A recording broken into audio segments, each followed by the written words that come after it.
और सबसे बड़े मुद्दे इस बार जो है चुनाव में हमें देखने को मिले वो बहुत सारे थे। जैसे किसानों का मुद्दा था। कांग्रेस एक तरफ से घेरना चाह रही थी कि मतलब हरियाणा विधानसभा चुनाव के परिणाम आ रहे हैं। आपको बता दें कि 50 सीटों से बीजेपी आगे चल रही है। आइए यहाँ पर मौजूद लोगों से जानते हैं कि इस परिणाम को वो कैसे देख रहे हैं। सुजाता, आप हरियाणा में कहाँ से हो? जी मैं हिसार अग्रोहा से हूँ। अच्छा। अग्रोहा टाउन। अच्छा, ये बताइए कि इस बार जो वोट पड़े हैं, काम के आधार पर वोट पड़े हैं या नाम के आधार पर वोट पड़े हैं, आपको क्या लगता है?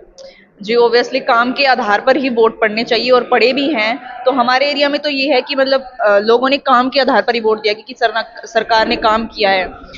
इसी वजह से वोट जो है लोगों ने डाले हैं। काम क्या है आपको लगता है? हाँ हाँ जी काम किए हैं, बहुत सारे काम किए हैं हमारे एरिया में तो जैसे रोड्स बनवाए हैं और लोगों के लिए भी बहुत सारी काम किए हैं। जो फसलें हैं उनके लिए सरकार ने कितनी योजनाएं चलाई है। और उज्ज्वला योजना देख लीजिए या सबसे बड़ी आयुष्मान योजना देख लीजिए, उनका प्रभाव काफी क्षेत्रों में पड़ा है जो दूसरी सरकारों ने नहीं किया। और सबसे बड़े मुद्दे इस बार जो है चुनाव में हमें देखने को मिले वो बहुत सारे थे। जैसे किसानों का मुद्दा था। कांग्रेस एक तरफ से घेरना चाह रही थी कि मतलब जो लोग हैं जो प्रदर्शन कर रहे हैं, किसान प्रदर्शन कर रहे हैं, उनकी सहानुभूति पाना चाह रही थी। लेकिन जो सहानुभूति उन्होंने दिखाई वो चुनाव के नतीजों के रूप में हमें देखने को नहीं मिली। तो अच्छा, 10 साल से बीजेपी की सरकार है हरियाणा में, तो लोग उम्मीद कर रहे थे इस बार कांग्रेस की सरकार बनेगी और बीजेपी हैट्रिक नहीं मार पाएगी। क्या आपको भी लग रहा था कि बीजेपी इस बार सरकार नहीं बना पाएगी या बना पाएगी? क्या लग रहा था आपको? नहीं, इस बार पिछले चुनाव में जैसे 5-5 पे रही थी, लेकिन इस बार भी हमें लग रहा था कि जो मुकाबला है, जो विपक्ष का जो रोल है, इस बार जो कांग्रेस ने, ये कहना मेरे लिए उचित होगा कि बहुत मजबूती के साथ इस बार जो कांग्रेस है उसने बैकअप किया है। आप क्या ये उम्मीद कर रहे थे कि ऐसा रिजल्ट आएगा? बिल्कुल भी नहीं, बिल्कुल भी नहीं। मैं तो बीजेपी को 30 से ऊपर मतलब जो मेरा आकलन था वो 30 से ऊपर का नहीं था। 25 या फिर 22 से 28 के बीच में सीटों के में मैं बीजेपी को रख रहा था। पर बिल्कुल आशाओं के विपरीत, अनुमानों के विपरीत ये नतीजे हैं बिल्कुल। तो बताइए कि ऐसा परिणाम क्यों क्यों आया है? क्या बीजेपी ने बहुत सारे काम किए हैं, इसकी वजह से ऐसे परिणाम आया है? काम किए हैं या नहीं किए हैं वो मुद्दा अलग होता है। चुनावों में वो काम गिनाए जाते हैं या नहीं गिनाए जाते, उनको कैसे भुनाया जाता है। क्योंकि माना जाता है कि चुनाव 2-3 महीनों का ही होता है। शुरुआत में कांग्रेस ने बहुत अच्छी बढ़त बनाई, अच्छा एक चुनाव लड़ रही थी कांग्रेस। पर फिर जिस तरीके से कांग्रेस में कोलैप्स हुआ, जिस तरीके से टिकट वितरण हुआ, मेरे हिसाब से वहां पे गलती है। बाकी तो जब कांग्रेस आकलन करेगी, पत्रकार बैठ करके आकलन करेंगे, सीट पर सीट जब वोटिंग देखी जाएगी, परसेंटेज देखा जाएगा, उस हिसाब से आकलन लगाया जाएगा। पर अगर बीजेपी की जीत के बड़े कारणों की मैं बात करूं तो सबसे बड़ा कारण है इलेक्शन मैनेजमेंट बीजेपी का। और तो आपको लगता है कि बीजेपी ने हरियाणा में उतने ज्यादा काम नहीं किए? काम किए हैं नहीं किए हैं, मैं ये कह सकता हूं कि अगर हम जमीन पर जाते हैं तो हमें पता चलता है कि बीजेपी से जनता बहुत ज्यादा नाराज है और उस नाराज जनता को वोट नहीं करवा पाई कांग्रेस। यानी कि जो बीजेपी का कार्डर है उसने अपने समर्थकों को, बीजेपी के वोटर्स को वोट करवाया है। पर कांग्रेस कहीं ना कहीं जो बीजेपी विरोधी वोट बैंक है उनको घर से बाहर नहीं निकाल पाई। क्योंकि अगर हम वोटिंग का देखें तो 0.41% इस साल कम वोटिंग हुई है 2019 से। तो मतलब वोटिंग तो 2019 के बराबर ही मान लिया जाए। पर जब 2 टर्म की 10 साल की एंटी इनकम्बेंसी होती है तो उसमें कहीं ना कहीं एक लहर होती है। जैसा माना जा रहा था कि कांग्रेस की तो लहर नहीं, सुनामी चल रही है। तो वो सुनामी कहीं भी परिणामों में नहीं दिख रही है और उसका कहीं ना कहीं कांग्रेस के जो इलेक्शन मैनेजमेंट है उसको कहीं ना कहीं उसका दोष दिया जा सकता है। क्योंकि वो वोटर्स को, क्योंकि वोटर्स में माहौल बनवाना और वोट करवाना ये दो अलग बातें होती हैं।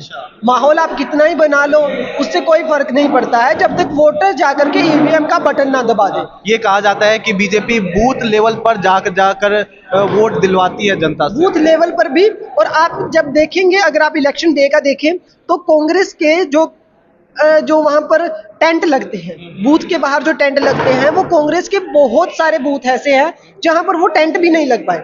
अगर इसके विपरीत हम भारतीय जनता पार्टी की बात करें, भारतीय जनता पार्टी ने कोई भी बूथ, चाहे वो पार्टी कितनी मजबूत है, वहां पर वीक है, हर बूथ पर उनका जो वो हर पोलिंग स्टेशन पर उनका बूथ लगा है, उनका टेंट वहां पर लगा है, उनके कार्यकर्ता वहां पर बैठे हैं, उन्होंने वोटिंग करवाई है।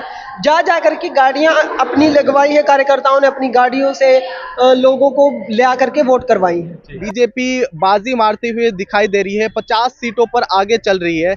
आपको क्या पहले से ये अनुमान था या आप कुछ और उम्मीद लगा रहे थे? जी, सच बताऊँ तो मुझे इस तरह के परिणामों का कोई अनुमान नहीं था, क्योंकि जब मैं सुबह उठता हूँ, मैं देखता हूँ, तो कांग्रेस काफ़ी आगे थी। पर अभी 12 बजे से मतलब बीजेपी की बढ़त बहुत आगे चली गई है, मतलब वो 39-50 पे दिख रही है। तो ये बिल्कुल अनएक्सपेक्टेड है। और जिस तरह से पिछले दिनों आंदोलन हुए, चाहे किसान आंदोलन या रेसलिंग पे इन लोगों ने रेसलर्स ने आंदोलन किया, तो इस तरह के जो परिणाम है बहुत शॉकिंग है मेरे हिसाब से। आपका नाम क्या है? शिवम नाम है मेरा। आपको क्या लगता है कि इस बार जो वोट पड़े हैं किन किन मुद्दों के आधार पर वोट पड़े हैं? ज़्यादा कोई मुद्दा तो नहीं था, पर एक मुद्दा बहुत बड़ा था जो अग्निवीर का मुद्दा था।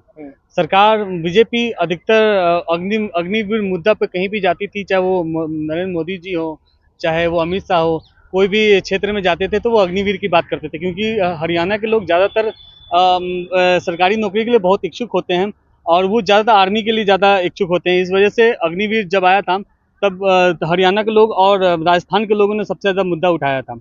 तो मुझे लगता है कि अग्निवीर मुद्दा जो सरकार ने बोला कि इसको पार्लियामेंट कर देंगे, इस मुद्दा पे हरियाणा में वोट पड़ी है सरकार को। तो आपको क्या लगता है कि इस बार काम के आधार पर वोट पड़े हैं या नाम के आधार पर वोट पड़े हैं? देखिए सबसे पहले तो जो बीजेपी की सरकार है वो हरियाणा में 10 साल से जो है ऑलरेडी रह चुकी है, राइट। और फिर उसके बाद जो है अगर हमें देखने को मिले कि हरियाणा में जो है डेवलपमेंट, ह्यूमन डेवलपमेंट जो इंडेक्स है वो भी जो है हरियाणा में बढ़ा है, ठीक है। बेरोजगारी की जो समस्याएं हैं उसका भी जो है वो समाधान किया गया है, ठीक है। और काफ़ी कुछ जो है वो बढ़ोतरी की गई है, डेवलपमेंट हुआ है, ठीक है। रोजगार की तरफ जो है वो हरियाणा जो काफी जो है आगे की तरफ बढ़ा है, ठीक है। और जब जब ये सरकार जो है बीजेपी की 10 साल से जो है हरियाणा में रही है तो आगे के चांसेस भी जो है बिल्कुल हैं बीजेपी के। और जैसे कि आप देख सकते हैं इलेक्शन में, चुनाव में जो है अभी जो चल रहा है तो बीजेपी की ही जो है चांसेस पूरे पूरे हैं, पॉसिबिलिटी भी जो है बीजेपी की ही है, तो बीजेपी की ही सरकार है।